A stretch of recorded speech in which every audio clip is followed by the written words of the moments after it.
Good afternoon. I'm Cynthia Coleman. I live in Baywood Park. I am cease and desist order number 1002.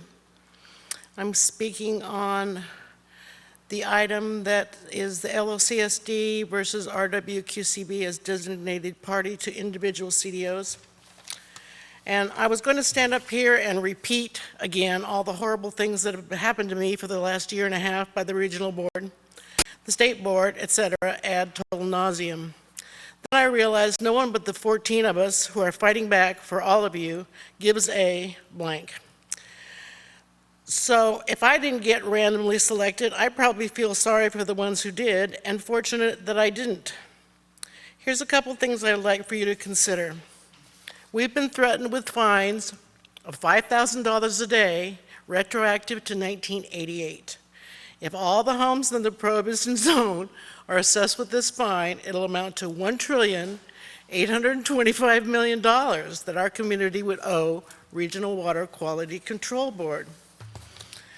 The same basin plan that I've been convicted of violating and punished for violating orders San Luis Obispo County to do a septic survey and create a septic maintenance program for Los Osos Baywood Park.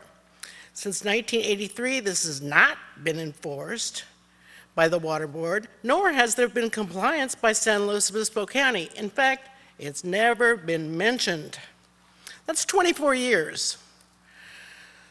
Our attorney, Shauna Sullivan, was recently the recipient of $1,000 that was raised by us, thanks to Julie Tacker, Jeff Edwards, Dave Dugan, and Todd Leal for their help with this event called Hold 'em for Shauna. It was a fun fundraiser. It was last Friday.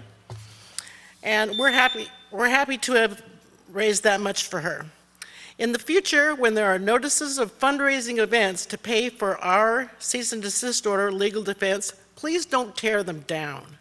If you don't choose to support us as we take our battle into real courts, please don't discourage those who would contribute and support us. We've become a semi-formidable force. We're no longer afraid or intimidated. Please help the 14 of us and Shauna fight for all of us. Thank you. Good evening, Cynthia Coleman, homeowner, Baywood Park. My puppy sitter bailed on me, and I just got an $87 ticket because I was taking my seatbelt off trying to grab her. I'm going to contest it. The second part of my public comment is two short video clips from last year, which I think will be interesting.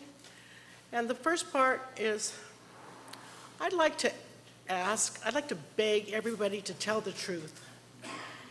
No one has a good enough memory to be a good liar, and don't kid yourself. So let's tell the truth. And I'd also like to know who it is who thinks that I don't deserve to live in my home, that they deserve to have my home, that I should leave, that I'm not worthy of living here somehow.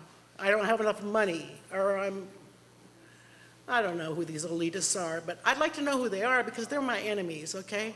If you're trying to hurt me, and you're trying to do something bad to me, you're not my friend. So this is all out. I'm on the warpath against these people, whoever they are, and I hope and pray that they will become known to us. So thank you to Dave Dugan for his assistance and to Bob Lloyd.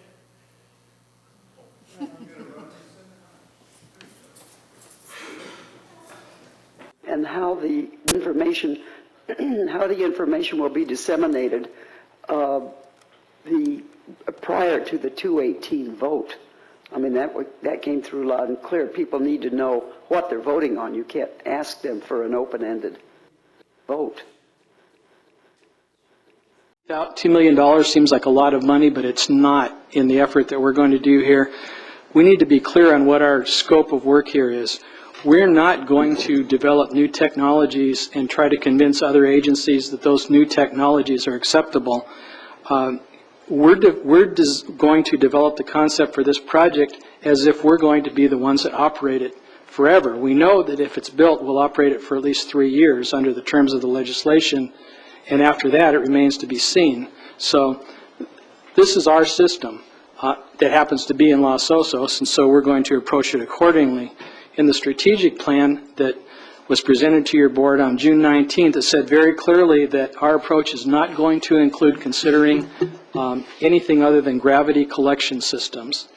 We'll be very open-minded about location, final treatment technologies, but what we're going to do is attempt to implement all the available information that's out there already. We're not going to create new information. We're not going to create new design concepts. We're going to look at the design that was in Tri-W. We're going to look at the design that was in the Metcalf and Eddy project that we had back in the late 90s. We're going to look at the Ripley report and see what we can glean out of that as far as transmitting it to a different type of a project location.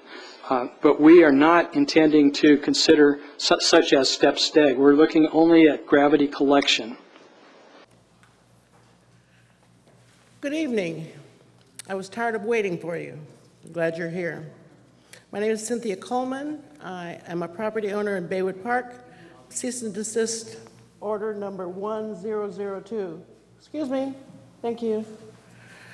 I had a prayer come to me over 6 years ago as I was trying to go to sleep. It began, quote, "We pray for guidance as we seek the truth. How could we have known how enormous and how ugly the truth could be as it's been revealed to us? Inferior, greedy, self-centered people find themselves in positions of power and authority. They include more greedy, self-absorbed people with the continued thrill of power, unlimited. It seems they are instantly corrupted all the way to their moral fiber. So there's no justification what's been done to us, to our elected officials, to thousands of property owners, to 45 individuals, to some who were scared and settled, some who are brave or just stupid and are fighting in court. We've been stripped of the rights we've been led to believe that are ours. You just pledged allegiance to something which to me doesn't exist here anymore. Who has the right to randomly select me, to threaten, to harass, to terrorize me with fines that amount to more than my property is worth? You're going to take what's mine for yourselves? Not likely. I think you picked the wrong girl. I think I'm better than you. I think I'm better than what you stand for. I know I'm right, and I know you won't win against me. I also have the distinct pleasure of visualizing some of you in ill-fitting orange jumpsuits working hard for no pay for years, just like I have, minus the orange jumpsuits, of course. They're so tacky. You should not be talking while I'm up there. Hello. I was going to speak during the general public comment, but this is applicable, I think, to this item. My name is Cynthia Tomsley Coleman. You've never met me. I've never been here. None of you have ever visited my beautiful home, which I own and live in with my many pets. I worked in music most of my life and now produce video, documentary video for public access television. My work is in the Smithsonian. You randomly selected me to unanimously receive from you CDO number 1002. You've threatened me personally with over $39 million in fines if I don't comply with CDO number 1002. Knowing all the time there was no way for me to comply with CDO number 1002 aside from not using the water in my home. It's not a pleasant position to put me in, is it? Except for the reclamator. Now the reclamator has changed everything. I'm getting one installed in a couple of weeks. It was my second alternative system for compliance that I submitted, thanks to Gail McPherson's insistence that I do so. Harvey Packard wrote me back, refusing any of the financial and technical assistance which is required for me by law. I'm going to be compliant with CDO number 1002, with 8313, the basin plan, that you threatened to ruin my life if I didn't do what you say. Now I am going to do what you say. I am going to do what you threatened to ruin my life if I don't do. So now I'm going to do what you say. Now what are you going to do? You should think about it.